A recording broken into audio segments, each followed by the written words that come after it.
நம்ம இன்னைக்கு NCERT 7th ஸ்டாண்டர்டில் ஆசிட் பேசஸ் அண்ட் சால்ட்ஸ்ங்கிற சாப்டரில் இருந்து நியூட்ரலைசேஷன் இன் எவ்ரிடே லைஃப் இது 7th ஸ்டாண்டர்ட் மட்டும் இல்லை, நமக்கு நிறைய காம்படேட்டிவ் எக்ஸாமில் ஜெனரலாக தெரிஞ்சிருக்கக்கூடிய ஒரு டாபிக். இப்போ ஃபஸ்ட்டு இதில் இன்டைஜஷன் பற்றி பார்க்க போகிறோம். இன்டைஜஷனில் நியூட்ரலைசேஷன் எப்படி ஒர்க் ஆகுது.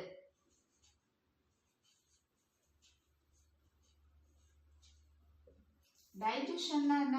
நம்ம சாப்பிடக்கூடிய ஃபுட்டு செரிமானம் ஆகக்கூடியது, டைஜஸ்ட் ஆகக்கூடியது டைஜஷன்னு சொல்லுவோம். இன்டைஜஷன்னா நம்ம சாப்பிடக்கூடிய ஃபுட்டு நமக்கு டைஜஸ்ட் ஆகாமல் செரிமானம் ஆகாமல் இருக்கக்கூடியதை இன்டைஜஷன் அப்படின்னு சொல்கிறோம். பொதுவாக நமக்கு எல்லாருக்குமே தெரியும், நம்மளோட ஸ்டொமக்கில் ஹைட்ரோக்ளோரிக் ஆசிட் அப்படிங்கிற ஒரு ஆசிட் செக்ரீட் ஆகும். இந்த ஆசிட் தான் நம்ம சாப்பிடக்கூடிய ஃபுட்டு டைஜஸ்ட் ஆகிறதுக்கு ஹெல்ப் பண்ணும். ஆனால் too much of acid secretion causes indigestion. இப்போ இந்த ஹைட்ரோக்ளோரிக் ஆசிட் அதிகமாக சுரந்ததுனாலோ இல்லை நம்ம சாப்பிடக்கூடிய ஃபுட்டில் அசிடிக் கண்டென்ட் அதிகமாக இருந்து நமக்கு அது வயிற்றுல வித்தியாசமான அசிடிட்டியை ஃபார்ம் பண்ணும்போது நமக்கு இன்டைஜஷன் வருது, இந்த செரிமான குறைவுங்கிறது வருது. அப்போ இந்த இன்டைஜஷனை நம்ம சரி பண்ணுறதுக்காக நம்ம பண்ணக்கூடிய ஒரு டெக்னிக் தான் இந்த நியூட்ரலைசேஷன். அசிடிட்டி கூடிச்சுன்னா என்ன பண்ணணும்? பேசிசிட்டியை ஆட் பண்ணணும். ஆசிட் இன்க்ரீஸ் ஆச்சுன்னா அதுக்கு தகுந்த மாதிரி பேஸை ஆட் பண்ணி நியூட்ரலைஸ் பண்ணுவோம். அதான் நியூட்ரலைசேஷன். நியூட்ரலைசேஷன்னால என்ன நடக்கும்? Acids reacts with bases to form salt and water. சால்ட்டும் வாட்டரும் ஃபார்ம் ஆகிறதான் நியூட்ரலைசேஷன் ரியாக்ஷன்.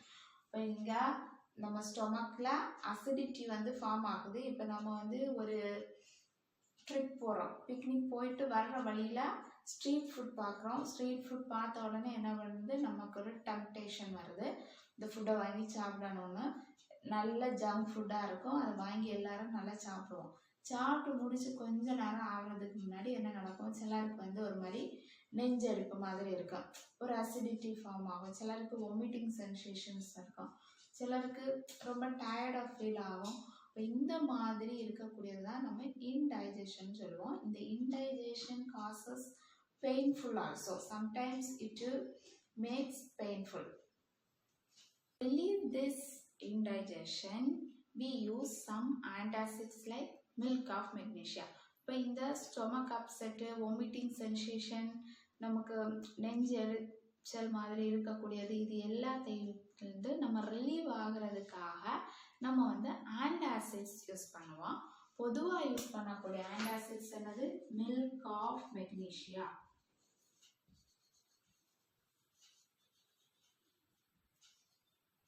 இதில் என்ன இருக்குன்னா மெக்னீஷியம் ஹைட்ராக்சைடு. மெக்னீஷியம் ஹைட்ராக்சைடு தான் இதில் ஆன்டாசிட்ஸாக ஒர்க் ஆகும்.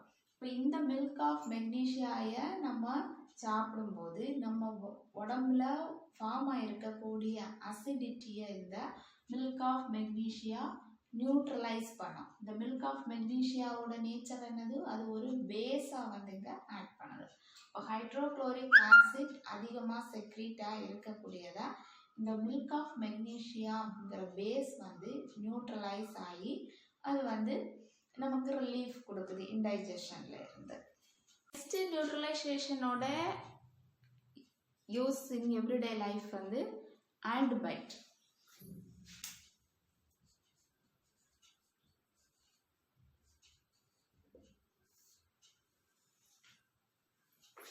When an ant bites, it injects some acid on our skin. இப்போ ஒரு ஆண்ட் தெரியாமல் நம்ம நடந்து போயிட்டே இருப்போம், நமக்கு தெரியாமல் அந்த ஆண்டோட கூட மிதிச்சிருவோம், இல்லை அந்த சைடில் போகும்போது தெரியாமல் நம்ம மிதிச்சிருவோம். மிதிச்ச உடனே என்ன பண்ணோம்? அந்த ஆண்டை நம்ம காலை நல்லா கடிச்சு விட்டுரும். கடிச்சு விட்ட உடனே நமக்கு நல்ல அந்த இடம் பெயின் ஆகும். சில ஆண்ட்ஸ் கடிச்சதுன்னா அந்த இடம் ரொம்ப வீக்கம் வர கொடுக்க ஆரம்பிக்கும். இப்போ அங்கே என்ன நடக்குதுன்னா, அந்த ஆண்ட் அதோட ஸ்டிங்கில் இருக்க இருக்கக்கூடிய ஆசிட்டை நம்மளோட ஸ்கின்னில் போர் பண்ணும். என்ன ஆசிட்டு? Formic acid. இந்த ஃபார்மிக் ஆசிட்டை இந்த ஆட் வந்து நம்ம ஸ்கின்ல போர் பண்ணும்போது நமக்கு அந்த இடம் வந்து ரொம்ப பெயின்ஃபுல்லாக இருக்கும். இந்த அசிடிட்டியை வந்து நம்ம குறைக்கிறதுக்கு பேக்கிங் சோடா வச்சு ரப் பண்ணணும். பேக்கிங் சோடா வந்து ஒரு பேஸ். இந்த ஃபார்மிக் ஆசிட்டை நியூட்ரலைஸ் பண்ண பேக்கிங் சோடா வச்சு ரப் பண்ணும்போது அதோட பெயினும், இப்போ வீக்காக இருந்துச்சுன்னா ஸ்வெல்லிங் இருந்ததுன்னா அதுவும் போயிடும். இன்னொரு இது வந்து கலாமைன் லோஷன். கலாமைன் லோஷன் போடும்போது ஆன்டிபயோட்டிக் வந்து சரியாகும். இந்த கலாமைன் லோஷன் வந்து பேஸாக ஆட் பண்ணி அந்த ஆசிட்டை வந்து நியூட்ரலைஸ் பண்ணுது. இப்போ 2 யூஸ் பார்த்தோம். ஒன்று வந்து இன்டைஜஷனில் எப்படி நியூட்ரலைசேஷன் யூஸ் ஆகுது, 2வது வந்து ஆன்டிபயோட்டிக், 3வது வந்து soil treatment. When excessive use of chemical fertilizers makes our soil acidic. இப்போ நம்ம வந்து ஈல்டுக்காக சாயிலில் நம்ம நிறைய ஃபெர்டிலைசர் யூஸ் பண்ணுவோம். இந்த கார்டனில் என்னெல்லாம் விளைச்சி வச்சுருக்கோமோ நல்ல ஈல்டு கிடைக்கணும், அதே மாதிரி வந்து புழு இந்த மாதிரி எதுவும் பூச்சிகள் எதுவும் அரிக்காமல் இருக்கிறதுக்காக நிறைய பெஸ்டிசைட்ஸ் இந்த மாதிரி நிறைய விஷயங்கள் நம்ம செய்கிறோம். இன்றைக்கி வீடிசைட், பெஸ்டிசைட்ஸ், ஃபெர்டிலைசர்ஸ் மாதிரி நிறைய விஷயங்கள் செய்யும்போது அந்த சாயில் வந்து மோர் அசிடிக்காக மாறும், இல்லை டூ பேசிக்காக மாறும். எப்போவுமே பிளான்ட்ஸ் வந்து அதிகமாக அசிடிக்காக இருக்கக்கூடிய சாயிலையும் சரி, அதிகமாக பேசிக்காக இருக்கக்கூடிய சாயிலையும் நல்ல ஈல்டை நெக்ஸ்ட்டு இதுக்கு கொடுக்காது. அந்த இதுக்கு வந்து நம்ம நிறைய ஃபெர்டிலைசர்ஸு, பெஸ்டிசைட்ஸ், வீட்சைட்ஸ் எல்லாம் யூஸ் பண்ணி ஈல்டு எடுத்துடுவோம்.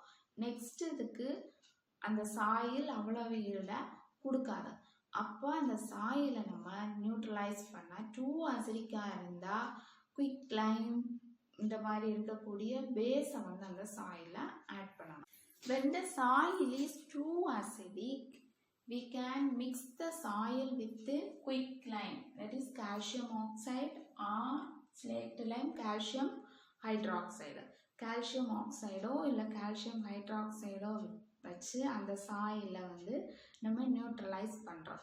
when the soil is too basic, we add natural composite, organic composite or organic manure. Organic மேனர்னால் இப்போ நம்ம வீட்டில் வரக்கூடிய வெஜிடபிள் பேஸஸ், தென் கவுடங், இதெல்லாம் விழுந்து கிடக்கக்கூடிய இலை எல்லாமே வந்து அழுகி இருக்கும். இப்போ இதெல்லாம் சேர்ந்து நமக்கு வரும்போது ஆர்கானிக் மேட்டர், நேச்சுரல் ஃபெர்டிலைசர், நமக்கு நேச்சுரலாக கிடைக்கக்கூடிய ஃபெர்டிலைசர்னு நம்ம சொல்லுவோம். ஆனால் அது வந்து ஆர்கானிக் மேட்டர் ஆர் கம்போசிட் அப்படின்னு சொல்லுவோம். இப்போ இதை வந்து நம்ம சாயிலில் வந்து போடணும். அப்படின்னா அந்த பிளான்ட்ஸ் எந்த இடத்துல நம்ம பிளான்ட்ஸ் வந்து க்ரோ பண்ணுறோமோ அந்த இடத்துல வந்து போடும்போது நம்ம சாயில் டூ பேசிக்காக இருந்தால் இந்த ஆர்கானிக் மேட்டர் ரிலீஸஸ் ஆசிட், அதில் வரக்கூடிய ஆசிட் வந்து அந்த பேஸ் வந்து நியூட்ரலைஸ் பண்ணும்.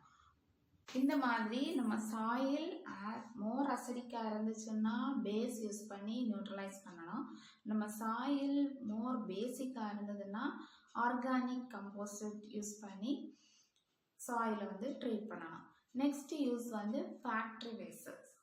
Most of the factory wastes contain more acids. பொதுவாகவே ஃபேக்ட்ரி வேஸ்டஸில் நிறைய ஆசிட்ஸ் இருக்குது. If they are allowed to flow in water bodies, it will kill the fishes, all the water organisms. வாட்டரில் இருக்கக்கூடிய எல்லா ஆர்கானிசம்ஸையுமே வந்து இந்த ஆசிட்ஸ் வந்து கில் பண்ணும். ஃபேக்ட்ரிஸில் இருந்து வரக்கூடிய ஆசிட்ஸ். அப்போ நம்ம ஃபேக்ட்ரிஸில் இருந்து வரக்கூடிய அவ்வளவு எஃப்ளூவன்ஸ் வேஸ்டஸ் எல்லாத்தையுமே நம்ம அதை வந்து வெளியில் விடுறதுக்கு முன்னாடி அது ஆசிட்டாக இருந்தால் பேஸ் வச்சு ட்ரீட் பண்ணணும், பேசிக்காக இருந்தால் ஆசிட் ஆட் பண்ணி நியூட்ரலைஸ் பண்ணி அது வந்து யாருக்குமே எந்த பாதிப்பும் உருவாக்காதுன்னு உள்ளது தெரிஞ்சதுக்கு அப்புறம் தான் அந்த வேஸ்டஸ் வந்து நம்ம வெளியில் விடணும். இந்த மாதிரி ஃபேக்ட்ரி வேஸ்டஸை வந்து நம்ம நியூட்ரலைஸ் பண்ணணும். These are about the uses of neutralization in everyday life.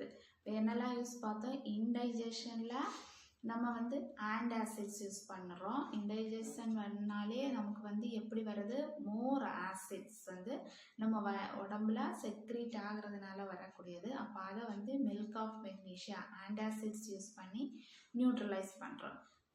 Antibiotic ஃபங்க்ஷனா நம்ம பேக்கிங் சோடாயோ இல்லை கலாமின் லோஷனோ வச்சு ரப் பண்ணும்போது ஆன்டிபயோட்டிக்கில் வரக்கூடிய அந்த ஃபார்மிக் ஆசிட்டை நியூட்ரலைஸ் பண்ணுறோம். அப்புறம் சாயில் ட்ரீட்மெண்ட்டில் சாயில் வந்து மோர் அசிடிக்காக இருந்தால் குயிக் லைமோ ஸ்லேட் லைமோ யூஸ் பண்ணி அந்த சாயிலை நியூட்ரலைஸ் பண்ணுறோம். நம்ம சாயில் வந்து மோர் பேசிக்காக இருந்தால் ஆர்கானிக் கம்போசிட்டு போட்டு ஆசிட்ஸ் வந்து வெளியில் வந்து அந்த சாயிலை நியூட்ரலைஸ் பண்ணுறோம். நெக்ஸ்ட்டு ஃபேக்ட்ரி வேஸ்ட்டில் நிறைய ஆசிட்ஸ் வருது. அதனால் ஃபேக்ட்ரியில் இருந்து இந்த வேஸ்டஸ் வெளியில் வரும்போது நம்ம செக் பண்ணணும். அந்த வேஸ்ட் வந்து அசிடிக்காக இருந்தால் அதுக்கு சூட்டபிள் பேஸ் ஆட் பண்ணி நியூட்ரலைஸ் பண்ணி அது எந்த உயிரினங்களுக்கும் எந்த ஆபத்தும் உருவாக்காத விதத்தில் அந்த வேஸ்டஸை நம்ம ரிமூவ் பண்ணணும். ஆசிட்டாக இருந்ததுன்னா பேஸ் ஆட் பண்ணணும், பேஸாக இருந்ததுன்னா ஆசிட் ஆட் பண்ணி ட்ரீட் பண்ணி வேஸ்டஸை ரிமூவ் பண்ணணும். ஸோ ஃப்ரெண்ட்ஸ், இந்த வீடியோ செஷன் உங்களுக்கு பிடிச்சிருக்குன்னு நினைக்கிறேன். தேங்க்ஸ் ஃபார் வாட்சிங்.